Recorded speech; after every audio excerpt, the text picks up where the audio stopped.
எப்படின்னா காவல்துறை வந்து எஃப்ஐஆர் போடுவாங்க. ஒரு ஆள் காணோம், ஒரு ஆள் இறந்துட்டாங்கன்னா அந்த பாடி கிடச்சிதுன்னா எஃப்ஐஆர் போட்டு எல்லாமே கரெக்டாக அதுக்கு பதிவு பண்ணி எல்லாமே எடுத்துகிட்டு எல்லா ஸ்டேஷனுக்கும் ஃபோட்டோ அனுப்பிடுவாங்க.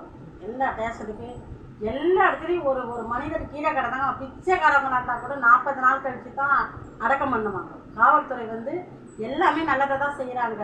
அவங்க கூடவே இருக்கிறேன் நான். அவங்க என்னென்ன பண்ணுறாங்க, அவங்க எது எது எப்படி எப்படி செய்கிறாங்க. எனக்கு ஆனால் காவல் உங்கள் நண்பன்றதை விட எனக்கு உண்மையாலுமே அவங்க என்னோட நண்பன் தான்.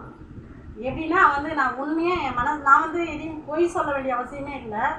யாரையும் வந்து தூக்கி வச்சு பேசணும் இதுவும் கிடையாது. எல்லாருமே காவல்துறை தப்பாக பேசுவாங்க, காவல்துறையை நான் தப்பாகவே பேச மாட்டேன். ஏன்னா வந்து அவங்க உண்மையாலுமே காவல் என்னோட ரோஜாவோட நண்பன் மாதிரி.